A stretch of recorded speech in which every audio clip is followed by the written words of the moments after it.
নমস্কার, আমি মৌমিতা। আমার আরেকটি ব্লগে আপনাদেরকে স্বাগত জানাই। তো এখন যে রাস্তাটা দেখছেন সেটা কর্নেল চৌমুহনী থেকে ঠিক রবীন্দ্র ভবন যাওয়ার পথ। দেখলেন তো এই যে জায়গাটা কি সুন্দর করে ডেকোরেশন করা হয়েছে, পুরোটা রাস্তা। আর প্যান্ডেলগুলি তো আর বলে লাভই নেই। এই যে দেখুন, এই যে রাস্তার মধ্যে যে ডেকোরেশনটা, এটা খুব ভালো লাগছিল। গণপতির ছবি দেওয়া ছিল উপরে।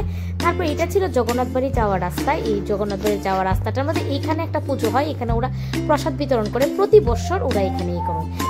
এছাড়া আমরা এবার চলে এসেছি আমরা কেএফসি থেকে রাস্তা ধরে আমরা সোজা চলে যাচ্ছি রবীন্দ্র ভবন যাওয়ার রাস্তাটার মধ্যে।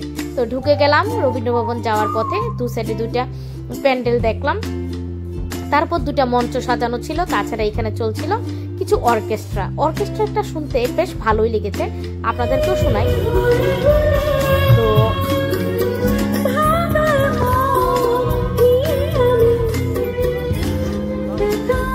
অর্কেস্ট্রার গান শুনতে শুনতে আমি চলে গেলাম প্যান্ডেলটার ভেতর ঢোকার জন্য। কিন্তু ওনারা বলছে যে যেতে হবে।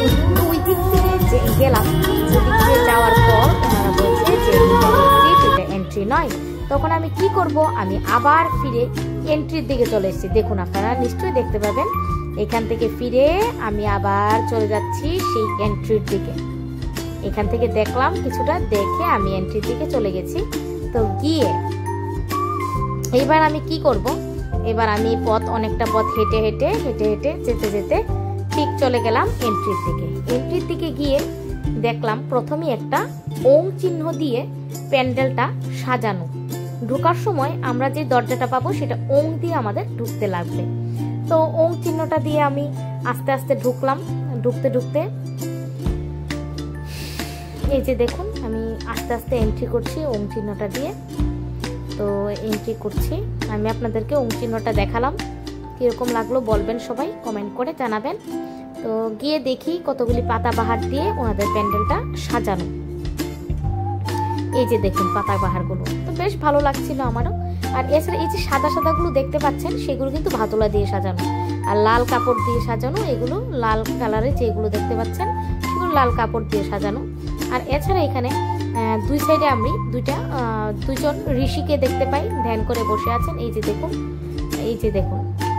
দেখুন প্যান্ডেলটা কি সুন্দর করে সাজানো। আমার কাছে তো বেশ ভালো লেগেছে, একদম খুব সুন্দর করে প্যান্ডেলটা সাজানো হয়েছে।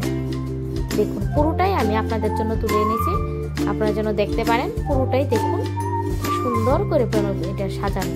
এই সাইডে আরেকজন ঋষি বসে আছে, দুই সাইডে দুইজন ঋষি, এবং সেম ভাবেই তারা করেছে সবগুলো। তো আমার মনে হয়েছে যে খুব ভালো লাগছিল, খুব সুন্দর হয়েছিল। এই যে দেখুন, মেইন যে ঠাকুর রাখা হয়েছে সেই জায়গাটাতে সাজানো হয়েছে, সেটা অনেক উঁচু পর্যন্ত করা হয়েছিল। তো দেখে আস্তে আস্তে গেলাম মেইন ঠাকুরের দিকে। তো ঠাকুরের মূর্তিটা আপনারা সবাই দেখতে পাচ্ছেন, আরও কাছে গেলে আরেকটু ভালো করে দেখতে পাবেন। চলে যাচ্ছি আরেকটু কাছে।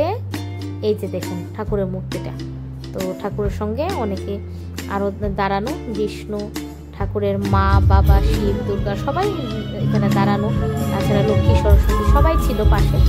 তো মেইন ছিল আমাদের গণপতি বাপ্পা মৌরিয়া, আমরা দেখে নিয়েছি। দেখে নেওয়ার পর এবার আমরা প্যান্ডেল থেকে বেরিয়ে যাচ্ছি। আস্তে আস্তে বেরিয়ে আমরা আবার পথে